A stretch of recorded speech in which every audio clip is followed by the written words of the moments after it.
বিয়ের সময় মেয়ের পরিবারের পক্ষ থেকে ছেলের পরিবারকে অর্থ, জমি, গয়না বা অন্যান্য সম্পদ দান করতে হয়। পণ প্রথা আজও আমাদের সমাজে এক গভীর সামাজিক ব্যাধি রূপে অবস্থান করছে। তারই একটি ছোট্ট রূপ আমরা তুলে ধরতে চেষ্টা করেছি পথনাটিকার মাধ্যমে। শুরু হতে চলেছে আমাদের পথনাটিকা অন্ধ প্রথা।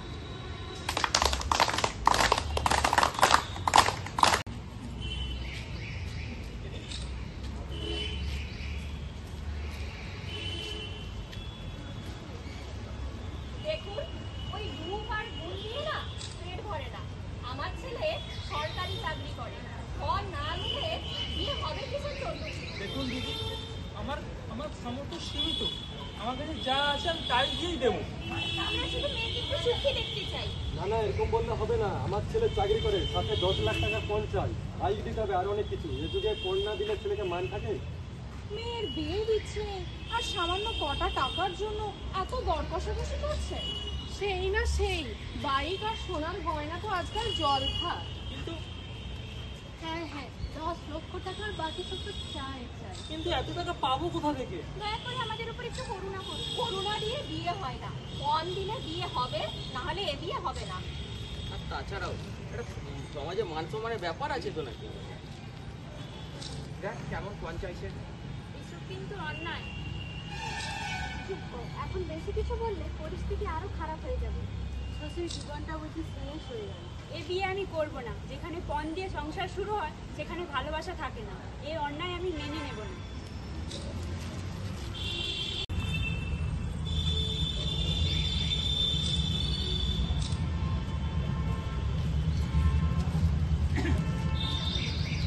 কি রে অলক্ষী, তোর বাবা দেওয়া গয়নাগুলো কই? বিয়ে দেবো, তোর বাবার আরো বেশি গয়না দেওয়া উচিত ছিল। হাই হাই হতভাগী, তোকে বিয়ে করে আমি কি পেলাম?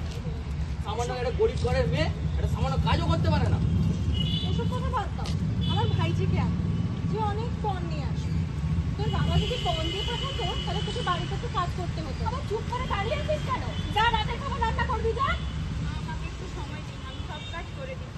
চুপ কর অলক্ষী, পণ আনতে পারিস না আর বড় বড় কথা বলছিস। মেয়েটাকে মনে হয় বড্ড মারছে। বন্যা দিলে এরকমই হয়। আমাদের কিছু করা উচিত। পুলিশকে ডাক।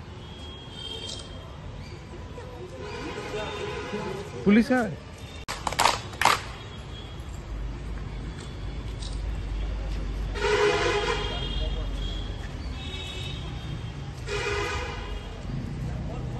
এই যে তাড়াতাড়ি আসো। এইসব কি হচ্ছে? এখন মেয়ে হয়ে এভাবে অত্যাচার করতে আপনাদের লজ্জা করে না? আপনারা কে হে? আমাদের পারিবারিক ব্যাপারে নাক গলাচ্ছেন রে? এটা শুধু পারিবারিক ব্যাপার নয়, এটা সমাজের ক্যান্সার। আর এই ক্যান্সার আমরা নির্মূল। আপনারা কি পণের পক্ষে? না না, আমরা পণের বিরুদ্ধে। পণ দিয়ে মেয়েদের জীবন নষ্ট করা উচিত নয়। এই পণ প্রথা বন্ধ হওয়া দরকার। তোমার মতো ছেলেদের জন্য এই পণ প্রথা বেঁচে আছে। আপনি একজন মেয়ে হয়ে আরেকজন মেয়েকে কষ্ট দিচ্ছেন, ঠিক? এই অত্যাচার আমি আর মেনে নেব না। পণ দিয়ে আমি কোনোদিন আমার সম্মান বাড়াতে পারবো না। পণ প্রথা বন্ধ না হলে আমাদের সমাজ এগোতে পারবে না। নারী পুরুষ সবাই সমান, তাই পণ প্রথা বন্ধ হোক। পণ একটি সামাজিক অভিশাপ। এসো আমরা সবাই মিলে পণ প্রথার বিরুদ্ধে রুখে দাঁড়াই। শশী, আমাকে তুমি ক্ষমা করে দাও, আমি আমার ভুল বুঝতে পেরেছি। আমরা যা করেছি আমরা সত্যি তার জন্য খুব দুঃখিত।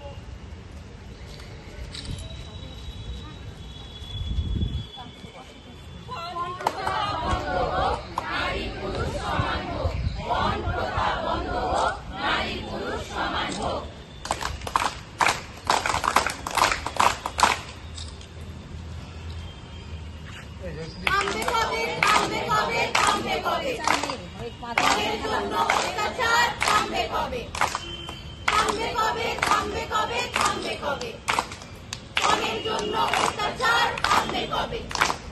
বাপের বাড়ির আলনা দিলে লাঞ্ছিত হয়, শোষিত হয় শ্বশুর ঘরে। নতুন জীবনের স্বপ্ন দেখাই কি ভুল তবে, নাকি মেয়ে জন্মই বৃথা হবে? থামবে কবে, থামবে কবে, থামবে কবে, পণের জন্য অত্যাচার থামবে কবে, থামবে কবে, থামবে কবে, থামবে কবে, পণের জন্য অত্যাচার থামবে কবে। শিক্ষা সমাজ বিজ্ঞানের উন্নতির মানে কি, যদি নিজের ঘরেই মেয়েরা সুরক্ষিত নাই থাকে? যে স্বামী পণের জন্য নিজের স্ত্রীর হাত পা ভাঙে, কিসের দম্ভে আবার সে মাথা উঁচিয়ে পথে নামে? থামবে কবে থামবে কবে থামবে কবে পরের জন্য অত্যাচার থামবে কবে থামবে কবে থামবে কবে থামবে কবে পরের জন্য অত্যাচার থামবে কবে পণ প্রথা একটি দীর্ঘদিনের প্রথা। এই প্রথা নির্যাতিতা হন। এই প্রথাকে নিষিদ্ধ করার জন্য 1961 সালে তৈরি হয় পণ প্রথা নিষিদ্ধকরণ আইন। কিন্তু আইনের ফাঁকফোকর থাকায় সমাজের বিশেষ উপকার তো হয়নি, বরং সময়ের সঙ্গে সঙ্গে দিন দিন পণের চাহিদা বেড়েই চলেছে।